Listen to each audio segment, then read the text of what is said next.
Lo mungkin nggak akan percaya bagaimana pemain ini menjalani salah satu redemption arc paling menarik dalam sejarah sepak bola. Tahun 1995, nama Eric Cantona bukan lagi sinonim dari kejayaan Manchester United. Dia jadi bahan hujatan satu negara setelah satu aksi yang sulit hilang dari ingatan publik.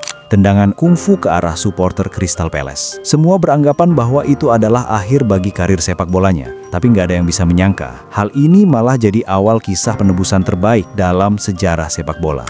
Saat itu, Cantona bukan sembarang pemain. Dia adalah salah satu bintang Premier League. Pemain Prancis yang datang dari Leeds United pada 92 dan jadi potongan terakhir yang membuat United menjuarai Liga untuk pertama kalinya setelah 26 tahun. Setahun kemudian, dia memenangkan penghargaan PFA Player of the Year, membantu United meraih double winners dan mencetak 2 gol di final FA Cup. Namun, di balik semua itu, temperamennya selalu jadi bom waktu.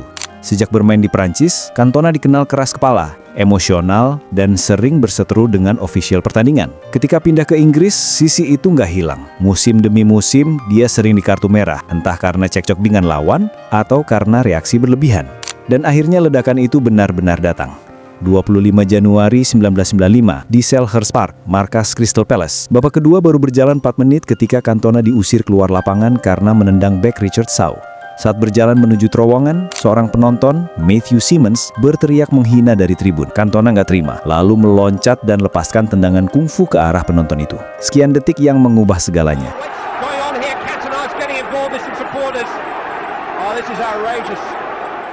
Satu Inggris gempar. Media nasional menjadikannya tajuk utama berhari-hari. Publik menuntut hukuman berat. Manchester United kemudian merespons dengan cepat. Gaji dipotong 2 minggu dan larangan bermain sampai akhir musim.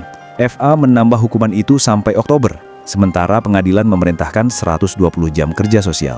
Tanpa Cantona, United kehilangan taring. Mereka hanya finish 1 poin di belakang Blackburn Rovers. Kehilangan peluang juara Liga beruntun dan kalah di final FA Cup dari Everton. Banyak yang berandai-andai, kalau Cantona tidak dihukum, United akan menyapu bersih 2 gelar itu. Musim 95, masa depan Cantona tampak gelap. Dia nyaris hengkang ke Inter Milan, tapi Sir Alex Ferguson menahannya. Pelatih asal Skotlandia itu tahu, satu-satunya cara memperbaiki citra Cantona adalah di lapangan.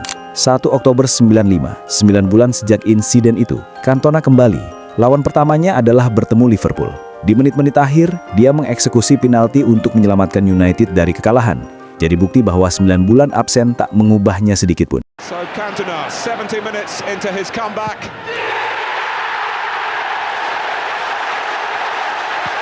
2-2.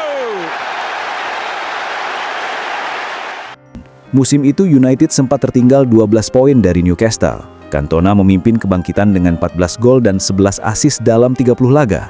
Golnya di James Park jadi awal dari performa yang naik tak terbendung. 11 kontribusi gol dalam 10 laga terakhir, memastikan United kembali juara Premier League dengan menggeser Newcastle di puncak. Dan belum cukup sampai di situ.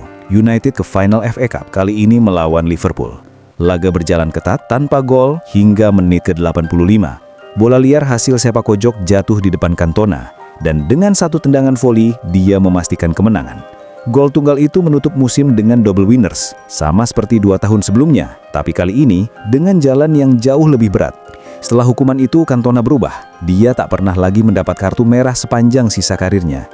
Dari si temperamental, dia berubah jadi sosok panutan bagi generasi muda United yang dikenal dengan Class of 92. Sampai akhirnya pensiun di tahun 97 dengan usia yang masih 30. Mereka jadi saksi langsung bagaimana seorang pemain besar bisa jatuh, lalu bangkit dengan cara yang benar. Tak banyak pemain di dunia yang bisa menebus kesalahan sebesar itu, tapi Cantona bukan pemain biasa. Bagi banyak orang, dia tetap the king. Bukan karena aksinya di Selhurst Park, tapi karena cara dia menulis bab terakhir karirnya. Dengan tenang, elegan, dan penuh tanggung jawab.